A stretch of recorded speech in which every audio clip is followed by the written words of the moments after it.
जरूरत ही नहीं है, जितना पढ़ा रहा हूं वो मैंने यहाँ लिख दिया है। हाँ देखिए, आपने वो किताब पढ़ी थी यहाँ कहीं मैंने रखी थी, इस किताब में देखिए मैं आपको पहले ये बता दूं, पहले से तो दुबली पतली और मरील किताब थी, ठीक है। इसमें 8 पार्ट हट गए, मतलब थे कितने मैं बता दूं आपको, कुल मिला के 9 इधर ये 28 पार्ट में से 8 हट गए कुल मिला के, नहीं 9 कुल, सॉरी 19 पार्ट, कितने 19 पार्टों में से कितने हट गए, 8 हट गए, 11 बचे। जो हटे वो बता दूं मैं, सेनापति और देव जो कठिन थे वो हट गए, इधर से कृपाराम खीड़िया जो सरल था वो हट गया, इधर से ऋतुराज कन्यादान, ये 4 पार्ट हट गए। मतलब नंबर नोट कर लो, तीसरा, चौथा, 5वां और 9वां, तीसरा, चौथा, 5वां और 9वां, इधर से 13वां, 16वां, 17वां, 18वां, 13वां, 16वां, 17वां, 18वां। इधर से गद्य भाग में मैंने काफी कुछ पढ़ा दिया, उसपे जो मैंने पढ़ाया वो कन्यादान वो हटा, सिर्फ मैंने पढ़ा दिया था उसे हालांकि, पर वो इस बार हट गया, ठीक है ना। हाँ, अब देखिए आपके पद्य सेक्शन में व्याख्या करने वाले पाठ 2 ही खास रहेंगे, एक सूरदास और एक तुलसीदास, पहला और दूसरा। बाकी की व्याख्या बहुत इजी है क्योंकि बाकी जो कविता है हिंदी में, पर ब्रज भाषा और अवधी भाषा की 2 ही कविता है, एक तो ये सूरदास और दूसरा है तुलसीदास। ये समझो कि एक व्याख्या इसमें से 5-6 नंबर की जरूर पूछेगा। हिंदी में देखिए मैं बता दूं, आप व्याख्या जैसे अपने हिसाब से लिखते हो वैसे लिखने से नंबर नहीं आते, मैं क्लियर बता रहा हूं। अब बचे ही आपके पास 11 पार्ट है, सोचो 11 पार्ट में, इसका मतलब ये कि हर पार्ट से क्वेश्चन पुटअप होगा। 11 के 11 पार्ट आप 1 से 2 बार पहले भी पढ़ चुके हो, पर ये मैं अभी भी मैं दावे के साथ कह सकता हूं, किसी भी पार्ट का कोई भी क्वेश्चन उठा के मैं आपको पूछूं तो परफेक्टली जवाब आप में से किसी के पास नहीं होगा। क्यों? क्योंकि पिछले 9-10 महीनों की वक्त की धूल उसके ऊपर एक मोटी परत जम चुकी है। अब धीरे चूंकि एग्जाम समय पास में आ रहा है, let we have to restart, हमें अपने इस कंप्यूटर को थोड़ा रिफ्रेश मारना होगा, क्योंकि सब इधर जानकारी इधर उधर अव्यवस्थित हो गई है, उसे बिल्कुल एक शॉर्ट लिस्टेड करने के लिए। इसलिए अब जो लेंगे, जो मेरा जो फोकस रहेगा वो रहेगा सिर्फ और सिर्फ नंबर, लेसन और सिलेबस। रिवीजन करेंगे तो उस हिसाब से ये समझ लो कि ये पार्ट आप पहले पढ़ चुके हो, ये इसका रिवीजन है। रिवीजन में क्या है, जैसे कि मैंने इसके 2 पद्य लिए, पद्यांश पहला और दूसरा। आपको सिर्फ ये करना है कि इसमें इस पद्यांश की व्याख्या करके आपको लानी है। व्याख्या भी कैसे, ये लिखोगे, लाइनें भी लिखोगे, जिससे 5-6 लाइनें हैं, फिर इनकी सप्रसंग व्याख्या भी आप क्या करोगे, इसकी सप्रसंग व्याख्या भी आपको करनी है। आ जाओ बेटा।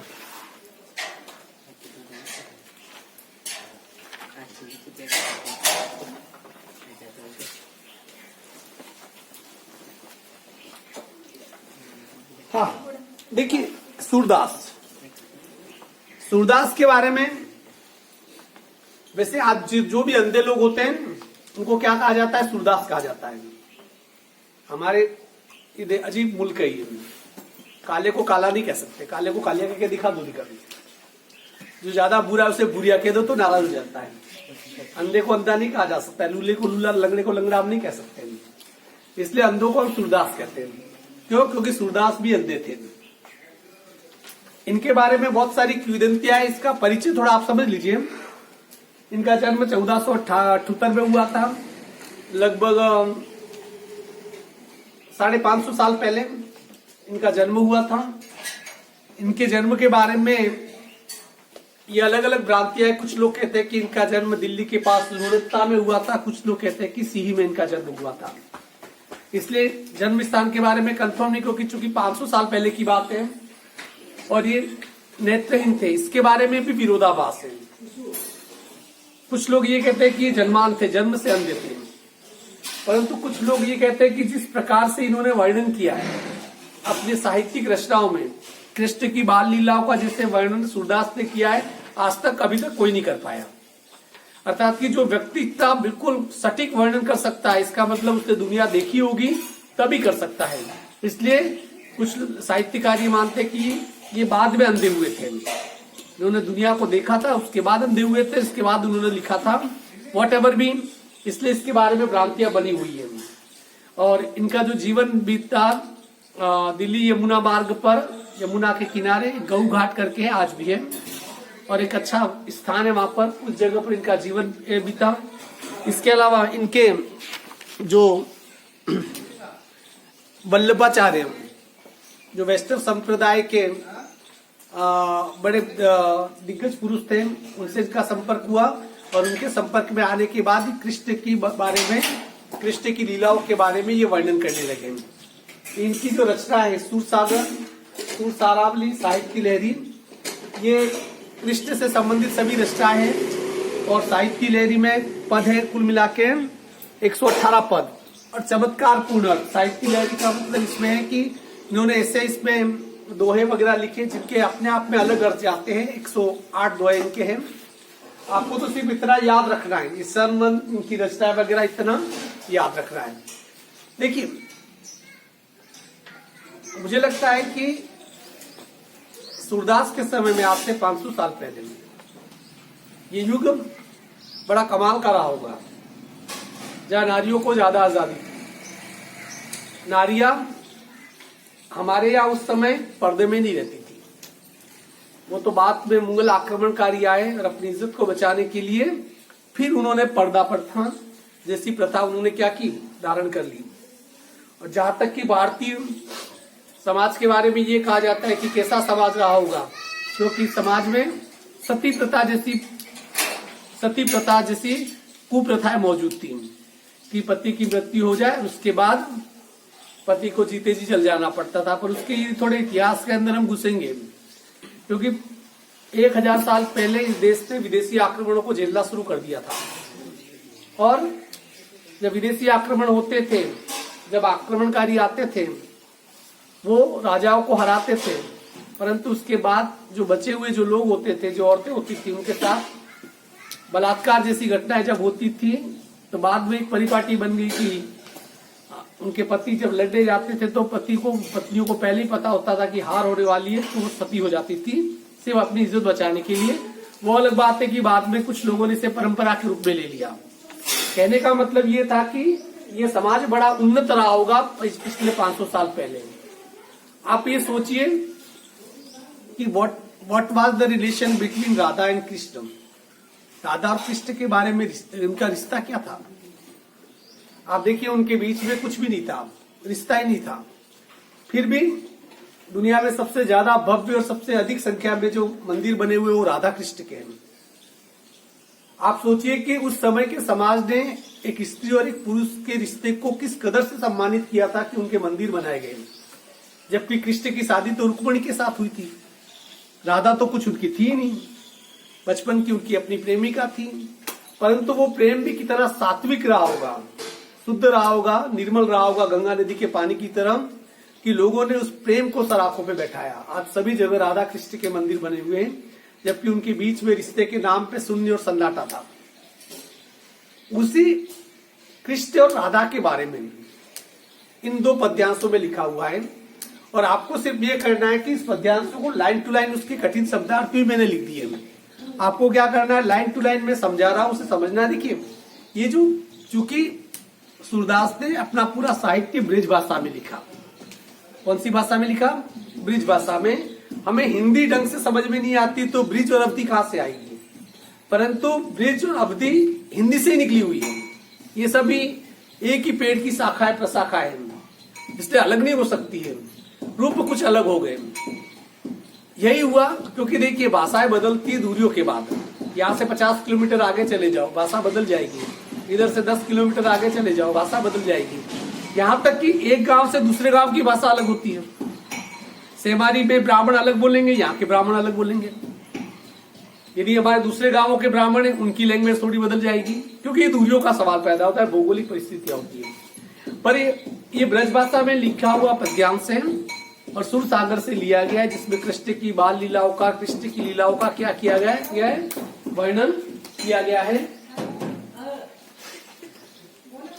हाँ, तो यहाँ पर जो पद्यांश है दोनों, उन पद्यांशों की मैं बात कर रहा हूं कि देखिए इसे पढ़ने का एक सलीका चाहिए, एक तरीका चाहिए। आप इसको हिंदी की तरह पढ़ोगे ना, ब्रज और अवधि समझ में नहीं आती है, इसे आपको तोड़कर पढ़ना पड़ेगा। इस एक्चुअली में इसके जो शब्द हैं वो ठेठ हमारे वागड़ी मेवाड़ी उनसे मिलते जुलते हैं। हिंदी में इसका अर्थ है तलाशो, अपनी खुद की जो लोकल भाषा है उसमें इनके अर्थ तलाशो। तो शायद ये भाषा बहुत जल्दी समझ में आ जाएगी। I start now. बूझत श्याम कौन तू गोरी। देखिए बूझत ये शब्द है, इसका मतलब होता है पूछना, पूछते हैं, क्या है? हाँ, बूझत श्याम पूछता है, कौन पूछता है? श्याम। श्याम का मतलब कृष्ण। बूझत श्याम मतलब इसका अर्थ ये लगाओ, बूझत श्याम मतलब कि कृष्ण पूछते हैं कौन तू गोरी।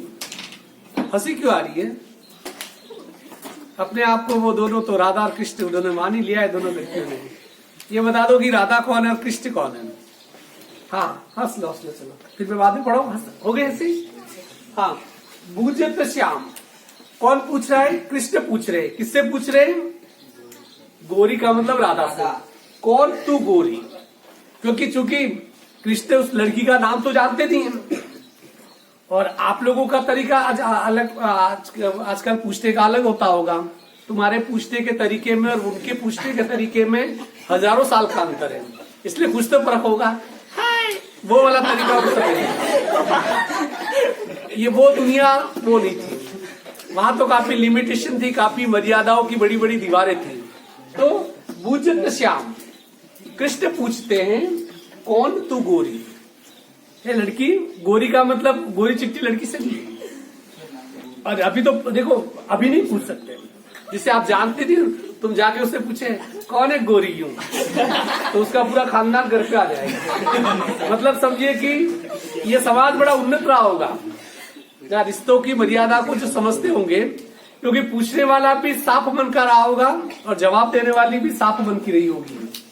तो बूझत श्याम कौन तू गोरी, भगवान ने यहाँ पर एक कृष्ण के रूप में कृष्ण पूछते हैं राधा से कि तू है कौन, कहाँ रहती। सिंपल अर्थ है कहाँ रहती हो। काकी है बेटी, काकी का मतलब आंटी नहीं है यहाँ, काकी का मतलब किसकी। क्या कह रहा है? कहाँ रहती हो, काकी है बेटी, तुम आखिर बेटी किसकी हो। देखी नहीं कबू ब्रज खोरी, या खोरी का मतलब गली में, ठीक है ना। देखी नहीं कबू, क्या कह रही है? कहाँ रहती हो, काकी है बेटी, किसकी तुम बेटी हो।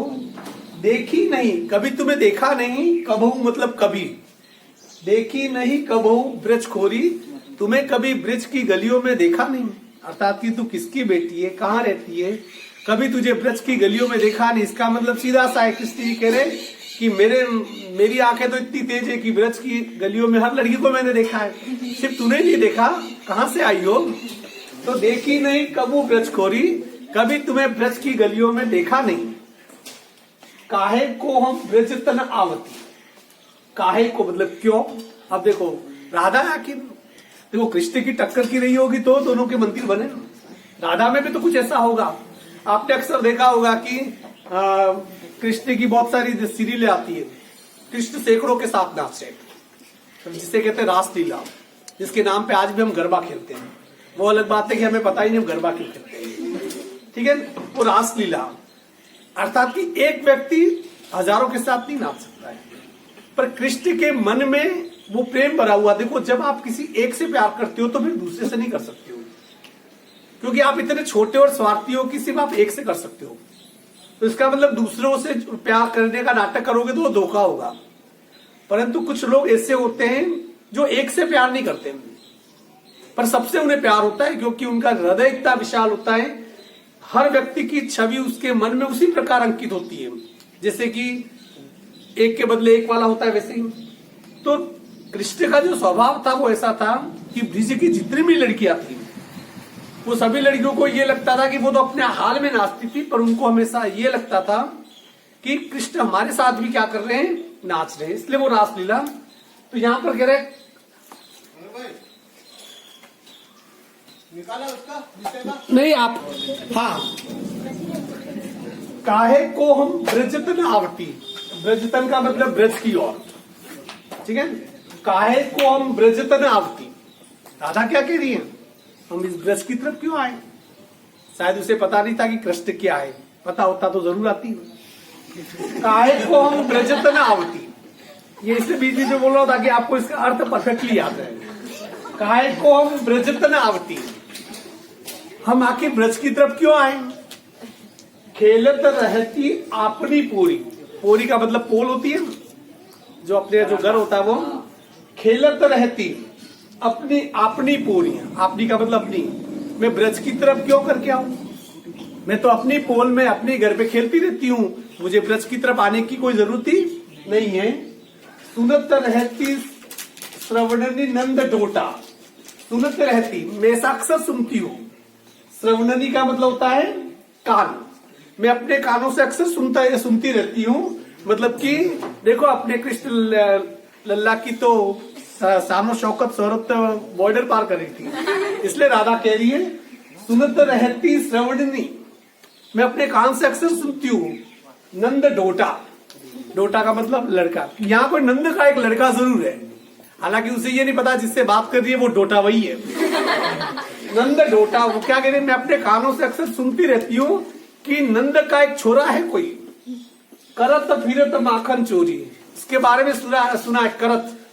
करत फिरत, वो क्या करता है, इधर उधर घूमते फिरते हुए माखन की चोरी करता रहता है। एक के बारे में तो मैंने सुना है, नंद के लड़के के बारे में।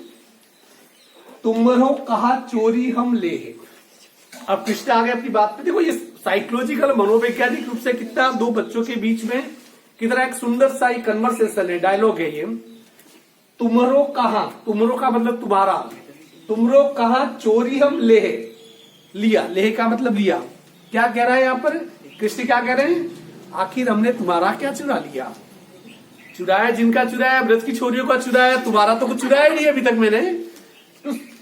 तुम्हारो का चोरी हम ले गए, तुम्हारा आखिर हमने क्या चुरा लिया है। खेलन चलो संग मिली जोरी, देखो कितना फास्ट फॉरवर्ड आदमी था, इसलिए तो कृष्ण थे ना। ऐसे तो 16,000 रानियां नहीं बनी होगी, कुछ तो काबिलियत सही होगी, इसलिए कृष्ण कह रहे खेलन चलो संग मिली जोरी, हमने आखिर तुम्हारा ऐसा क्या चुरा लिया है, चलो जोड़ी बना के खेलते हैं।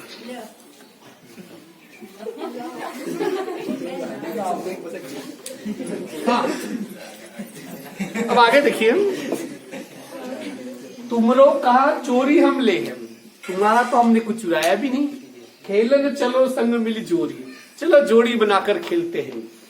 देखो यहाँ पर पहले वैलेंटाइन डे नहीं हुआ करता था, फ्रेंडशिप डे नहीं हुआ करता था, बेचारों के पास कोई ऑप्शन नहीं था, जो था स्ट्रेट फॉरवर्ड। और देखो सीधे मुंह पे कहना बहुत बड़ी बात होती है, घुमा फिरा के तो वो बोलता है जलेबी की तरह, जिनके मन के अंदर एक चोर छिपा रहता है। और कृष्ण जैसे व्यक्ति के अंदर कभी चोर नहीं छिपा रह सकता था, वो जो थे सामने थे, अस्तित्वगत थे, जिसे कहते यूनिवर्सल। उनका दूसरा चेहरा था ही नहीं, वो न तो पत्ता गोभी थे न प्याज थे कि छिलके दर छिलके उतरते जाए और अंदर हमें अपना नंगापन दिख जाए। तो यही प्रकार कृष्ण वो नहीं थे, कृष्ण जो थे मौलिक थे, सामने थे। तुम्हारो कहा चोरी हमले, खेलन चलो संग मिली जोली, तो कह रहे कि हमने तुम्हारा कुछ भी नहीं चलाया, चलो मिल जोड़ी बनाकर अपन खेलते हैं। सूरदास प्रभु रसिक शिरोमणि, बात न बुरी राधिका बोरी। सूरदास जी कहते हैं प्रभु रसिक शिरोमणि, प्रभु का मतलब या किससे, कृष्ण से। रसिक शिरोमणि, रसिया तो थे, वो अलग बात है कि उनका रस ज्यादा बहुत ही अलग लेवल का था। वो जैसे कि देखिए, कोई किसी से बात ही तब करता है जब उसे लगता है कि बीच में कोई पर्दा नहीं पड़ा हो, सीधे बात कोई नहीं करता है। कोई भी व्यक्ति किसी से बात ही तब करता है, उन्हें लगता है कि बीच के सब पर्दे गिर चुके हैं और जो जिससे बात की जा रही है वो बिल्कुल मौलिक चेहरा है, तो फिर कोई भी बात करता है। क्योंकि हमारी आंखें सिर्फ देखने का काम नहीं करती है, झांकने का भी काम करती है। क्योंकि हम एक नजर में सामने वाले का जो सामने वाले की नीयत है उसको क्या करते हैं, पहचान जाते हैं। इसलिए यहाँ पर कवि कह रहा है सूरदास प्रभु रसिक शिरोमणि, सूरदास जी कहते हैं कि प्रभु कौन है? कृष्ण रसिक शिरोमणि है, रसिया लोगों के सरताज है। और वाकई थे रसिया का मतलब ये नहीं कि लंपट नहीं थे वो। लंपट होना और प्रेमिल होना दोनों में अंतर है। हर व्यक्ति के प्रति प्रेम वो अलग चीज। लंपट का मतलब तो लंपट तो भोरा होता है, एक फूल से दूसरे फूल पर सिर्फ कुछ चाहत पाना, कुछ पाने की चाहत में मंडराता रहता है, उसे लंपट कह सकते हैं। पर कृष्ण को तो किसी से कुछ पाना ही नहीं था, उन्हें तो अपना सब कुछ देना था। और पाने की चाहत जिसके मन में होती है लंपट वो होता है, जो देने की चाहत रखता है वो रसिक होता है। इसलिए यहाँ पर क्या है, सूरदास प्रभु रसिक शिरोमणि की, प्रभु कृष्ण जो कि रसिक शिरोमणि है। बातन बुरी राधिका बोरी, बुरे का मतलब बहकाना, बातें का मतलब बातों से, बुरे का मतलब बहकाना, राधिका बोरी, बोरी का मतलब बोली। इस प्रकार से रसिक शिरोमणि कृष्ण ने अपनी बातों ही बातों से किसको बहला दिया? इसको अपने राधा को बहला दिया। मतलब चट मंगनी पट शादी वाली बात, प्रपोज किया, प्रपोज एक्सेप्टेड। पर वो प्रपोज आज वाला प्रपोज नहीं रहा होगा, कुछ अलग प्रकार से रहा होगा। इसीलिए आज तक हम उनके बारे में पढ़ते रहते हैं। देखिए ये तो आप सप्रसंग में क्या लिखेंगे, ये ध्यान रखना, इसकी व्याख्या आपको करनी है। सबसे पहले लिखेंगे प्रस्तुत पद किसके द्वारा रचित है? सूरदास द्वारा रचित है, जो कि उनकी साहित्यिक कृति सुरसागर से लिया गया है। ये आप सप्रसंग में लिखेंगे। फिर इसकी पूरी क्या करेंगे, व्याख्या करेंगे। और उस पर बाय द वे यदि आप ये लिखेंगे, यदि इसकी अलग अलग ढंग से वो लिखेंगे कि इसके नीचे विशेषता लिखेंगे, तो जैसे कि भाषा बिल्कुल सरल है और मधुर ब्रजभाषा का इस पे प्रयोग किया है।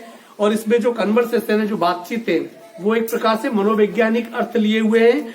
और उसके अलावा आप लिख सकते हो कि कृष्ण को रसिक शिरोमणि करके एक व्यंग, इसमें एक टॉन मारा गया है, एक व्यंग मारा गया है। सिंपल सा अर्थ है, आप कर सकते हो। पर इसको जैसे कि मैं बता रहा हूं तो सिंपल है, पर आप जब करोगे नहीं, आप करने बैठना व्याख्या, और आपके पास ये कोई कहेगी मेरे तो किताबें गुम गई है, क्योंकि 9 महीने में कुछ भी गुम सकता है। सुख चैन तो हमारा घूम ही गया है, तो अभी किताबें क्या चीज है। इसलिए कम से कम वो ये जस्टिफाई नहीं कर सकता, क्योंकि यूट्यूब पे मैंने इस पे लिख दिया है, आप यूट्यूब पे देख सकते हो। अगला देखिए, दूसरा पैसेज, मधुकर श्याम हमारे चोर। इसमें देखिए यहां तो मिलन हुआ, ये अलग अलग कालखंडों में लिखी हुई है। जब कृष्ण ब्रज को छोड़ के चले जाते हैं मथुरा अपने मामा कंस का वध करने के लिए, और कृष्ण के जीवन की बड़ी विडंबना रही थी। कृष्ण का जीवन 2 आयामी था। आपने देखा होगा कि कृष्ण जो 2 आयाम में कैसे जिए कृष्ण, दुनिया में ऐसी बातें किसी के साथ भी नहीं घटी होगी। कृष्ण के माँ भी 2 थी, कृष्ण की पिता भी 2 थे, कृष्ण के दुश्मन भी उतने ही थे, उनकी पत्नी भी थी और सखी भी थी, एक राधा थी, एक रुक्मणी थी। इसलिए क्योंकि कृष्ण को देखकर एक संभावना बनती है कि हम में से कोई अपने लेवल से जब ऊपर उठ जाएगा वो कृष्ण बन जाएगा, वो ईश्वर बन जाएगा। राम को देखकर आप उम्मीद नहीं कर सकते हो कि कोई भगवान बन सकता है, क्योंकि राम बड़े स्ट्रेट फॉरवर्ड लगते हैं, बिल्कुल सूट-बूट, बिल्कुल एकदम प्रोफेशनल, मर्यादा पुरुषोत्तम। उनसे आप उम्मीद नहीं कर सकते हो कि किसी रास्ते पे जाती हुई लड़की के माखन की मटकी को फोड़ दे। राम से उम्मीद कर सकते हो पत्थर मार दे किसी को, या राम से उम्मीद कर सकते हो कि किसी लड़की को चल जोड़ी बना के खेलते अपन। आप राम से उम्मीद नहीं कर सकते हो, ये उम्मीद कृष्ण से कर सकते हो, क्योंकि कृष्ण ने हर आयाम को जिया था, वो किसी चीज के पीछे नहीं पड़े। राम ने सत्य को कभी नहीं छोड़ा, और कृष्ण ने सत्य को तो अपने हिसाब से तोड़ा मरोड़ा। उन्होंने कर्ण को मरवा दिया कुरुक्षेत्र में, उन्होंने दुर्योधन को धोखे से मरवा दिया, उन्होंने भीष्म पितामह को धोखे से मरवा दिया, इवन इन्होंने कंस को धोखे से मार दिया। जिनको जितना मारना था, बस उनके दिमाग में यही था कि धर्म की विजय होनी चाहिए, चाहे सत्य का प्रयोग करो चाहे असत्य का प्रयोग करो। सत्य अहिंसा परमो धर्म कभी भी कृष्ण के जीवन में लागू नहीं हो सकता था। इसलिए कृष्ण ने अनेक आयामों को छुआ था, इसलिए कृष्ण वाकई बहुत पूजनीय रहे होंगे। यहाँ पर देखिए कृष्ण मथुरा चले जाते हैं। अब आगे देखिए, मधुकर, मधुकर का मतलब होता है बोरा, तो काला काला होता है, बिन बिन करता रहता है। अभी बसंत ऋतु आएगी, देखना इधर से उधर मंडराता रहता है। मधुकर, मधुकर का मतलब बोरा। श्याम हमारे चोर, श्याम का मतलब कृष्ण। मधुकर श्याम हमारे चोर। हाँ, इसमें होता क्या है,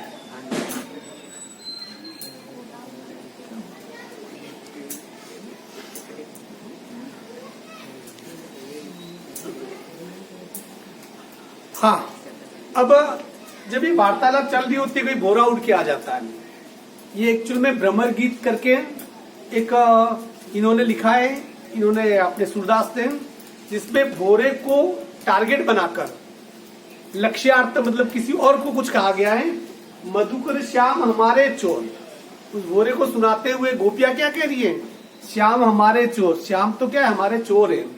देखिए यहाँ पर किसी को चोर कहा जा रहा है और फिर भी कहा जा रहा है हमारे चोर। कोई चोर होता है उसे हम अपना कह सकते क्या? तो इसका मतलब उच्च लेवल अच्छी क्वालिटी का चोर रहा होगा, क्योंकि हम दुश्मन को कभी अपना नहीं कहते। अपना दुश्मन ऐसा कभी नहीं कहते, मेरा दुश्मन ऐसा नहीं कहते। दुश्मन दुश्मन होता है, वो अपना कभी होता ही नहीं है। पर यहाँ चोर को क्या कहा जा रहा है? श्याम हमारे चोर। हमारे चोर तो कौन है? श्याम है। अब बेचारे उस कृष्ण ने क्या चुराया देखिए, मन हरि लियो। मन हरि लियो, हरि लियो का हरि का मतलब हरना, मन का मतलब हमारा मन। कोई तन चुरा ले बड़ी बात नहीं है, तन तो कोई भी चुरा सकता है। आपसे जो ताकतवर है आपको किडनैप करके ले जाए तो आपके तन को चुराया, पर किसी के मन को चुराना बहुत मुश्किल बात है। जो अक्सर तन को चुरा लेते हैं वो मन चुरा नहीं पाते हैं।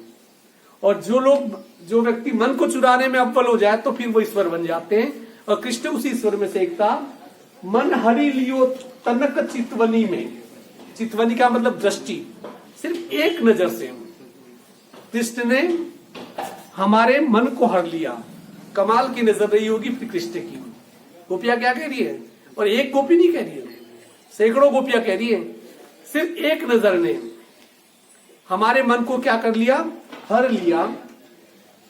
चपल नैन की कोर, चप्पल का मतलब चंचल, नैन का मतलब नेत्र। मन हरि लियो तनक चितवनी में चपल नैन की कोर, अर्थात की आंखों की सिर्फ कोर की एक दृष्टि से ही कृष्ण ने हमारे मन को हर लिया। ऐसे चोर कौन है? श्याम कृष्ण है।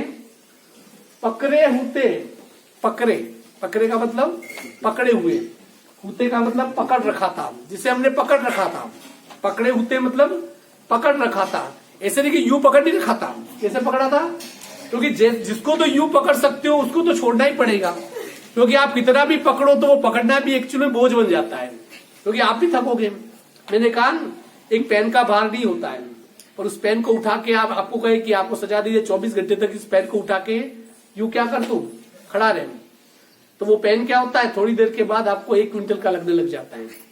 इसलिए कोई भी चीज पकड़ना ही नहीं, ये वाला पकड़ना है तो इसका मतलब वो बोझ ही है। पर यहाँ पर पकड़े हुते हृदय उर अंतर, उनको अपने किससे पकड़ रखा था? हमारे हृदय से। जो हमारा उर है, हमारे हृदय, हमारा जो मन है, मन की असीम गहराइयों से हमने किसको पकड़ रखा था? श्याम को पकड़ रखा था, कृष्ण को हमने पकड़ रखा था। प्रेम पाती के जोर, और किसके जोर पर? प्रेम के। किसके जोर पे हमने कृष्ण को पकड़ रखा था? प्रेम। क्योंकि देखिए जब संबंध जिस्मों की परिधि को पार कर जाते हैं तब वो केंद्र बन जाते हैं।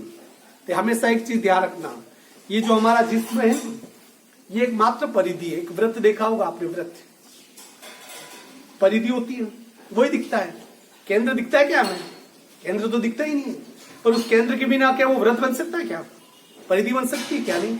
ये जिस्म एक परिधि है, पर इस परिधि के जो दिखता है दुनिया को दिखता है, और दुनिया सिर्फ अपनी 99.9% लोग इस परिधि के इर्द गिर्द चक्कर काटते रहते, जिस्म के आस पास ही। पर जिस्म के अंदर कहीं एक सेंटर, एक केंद्र होता है जिसे रूह कहते हैं, आत्मा कहते हैं। उस रूह तक कोई पहुंच नहीं पाता है। परंतु यहाँ पर जो गोपियों ने है कृष्ण को पकड़ रखा था। किससे पकड़ रखा था? उस हृदय से पकड़ रखा था। प्रेम पाती के जोर, और प्रेम के बलबूते पर हमने कृष्ण को पकड़ रखा था। गए छड़ाई तोरी सब बंधन, छड़ाई का मतलब छुड़ाकर, तोरी का मतलब तोड़कर, सब बंधन, सब बंधनों को तोड़कर वो चले गए। देखिए गोपियां इसे बंधन मान सकती है, कृष्ण किसी बंधन में कभी बंधे ही नहीं, इसलिए उनके लिए तोड़ने की नौबत नहीं आई। कृष्ण से कोई नफरत नहीं कर पाया, क्योंकि उन्होंने कभी किसी से प्रेम ही नहीं किया। कृष्ण का कोई दुश्मन नहीं था, क्योंकि उनका कोई दोस्त भी नहीं था। दुश्मनी कब होती है? जब दोस्ती होती है। नफरत कौन कब करेगा? जब उससे प्रेम किया हो। आप प्रेम ही नहीं किया हो तो कोई नफरत नहीं करेगा। हम किसी रास्ते चलते व्यक्ति को आई हेट यू नहीं कहते, चल मैं तेरे को पसंद नहीं करता हूँ, क्या करती हूँ कहते हो।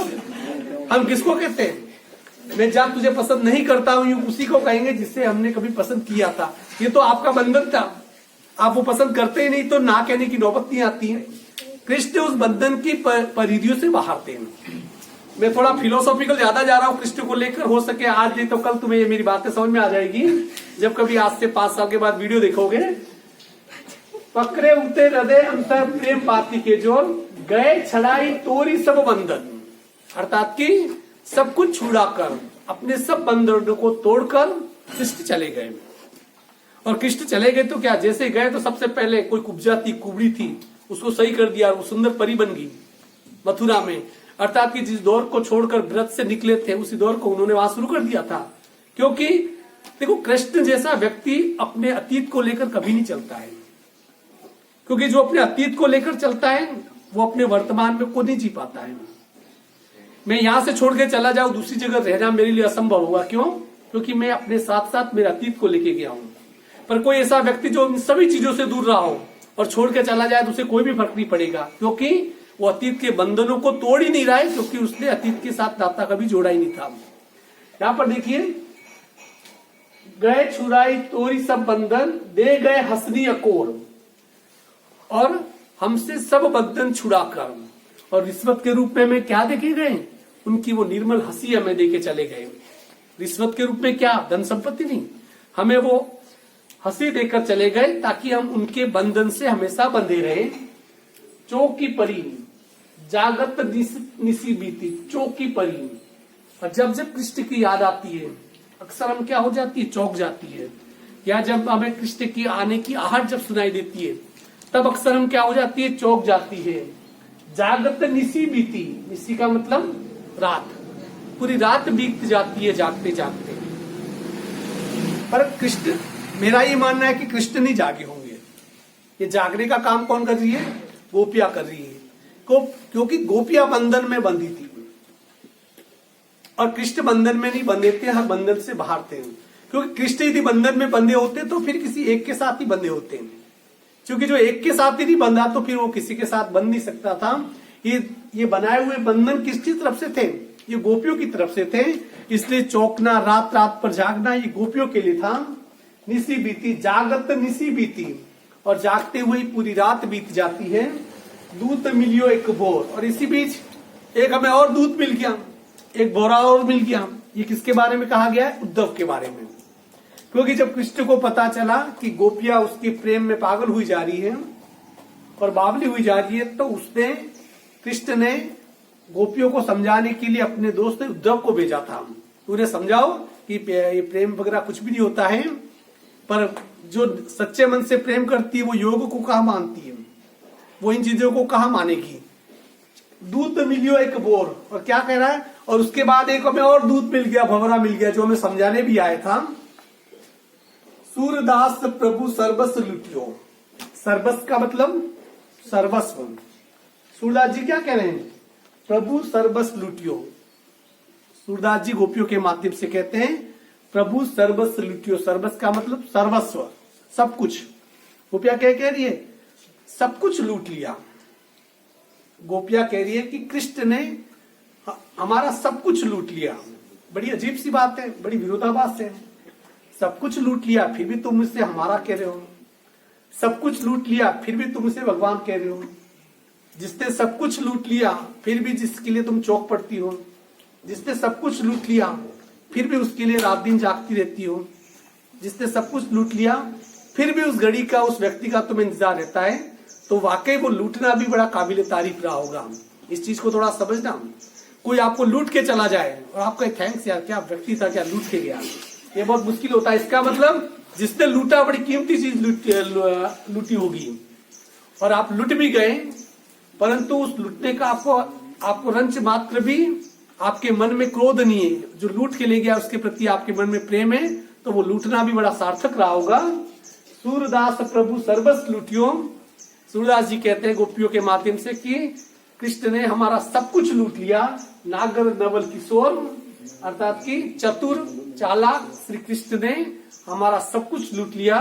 पर इन पंक्तियों को देखने के बाद, इनको पढ़ने के बाद ये समझिए कि उस लूटने का भी शायद जश्न मना रही होगी गोपियां, क्योंकि अस्तित्व को लूटना ही संभव नहीं होता है। और जो मैं अर्थ कह रहा हूं, उस अर्थ को आप अपनी गाइड में या कहीं देखोगे तो वो नहीं मिलेगा आपको, क्योंकि इस गाइड से परे जाकर मैं अर्थ कर रहा हूं। मुझे तो क्या है कि जो ये समझ लीजिए कि गोपियां क्या सोच रही होगी, मैं वो बोल रहा हूँ। कृष्ण के मन में क्या चल रहा होगा, मैं वो बोल रहा हूँ। जो आपकी पासबुक कह रही है वो मैं नहीं बोल रहा हूँ, पर ये फैक्ट टू फैक्ट बिल्कुल सही अर्थ है। इसी प्रकार इसमें फिर वो विशेषता में लिख सकते हैं, ब्रज भाषा में लिखा गया, सुंदर मनमोहक चित्र है, श्रृंगारी भाषा का इसमें वर्णन किया गया है। इस प्रकार से आप विशेष में लिख सकते हैं। तो आज का काम सिर्फ इतना है, इन दोनों की सब प्रसंग व्याख्या करके मुझे अलग अलग, पहले एक व्याख्या का फोटो को खींच के दूसरे का, ताकि सही आएगा, और भेजना। और मैं उससे क्या है, आई विल चेक इसके 2 पद्यांश कल और पढ़ा दूंगा। और कल मैं आपको किस पार्ट का टेस्ट लेने वाला हूँ, केंद्र सरकार। मैं टेस्ट देखो, मैं बता रहा हूँ, मैं पढ़ाऊंगा भी और टेस्ट भी लूंगा। मैं बताऊं मैंने क्या आइडिया सोचा है। मैं स्टार्ट के 2 घंटे तो मैं पढ़ा लूंगा। जिसको ये लगेगा कि यार टेस्ट ले रहे हम पढ़ने नहीं आए, वो घाटे में कैसे रहेगा। मैं 2 घंटे पढ़ा लूंगा, फिर नवी वालों को जब 2 घंटे पढ़ाऊंगा तब 2 घंटे तुम्हारा टेस्ट ले लूंगा, तुम बैठ के टेस्ट देना। बढ़िया है, नाश्ता वास्ता कुछ करके आ जाना। ओके।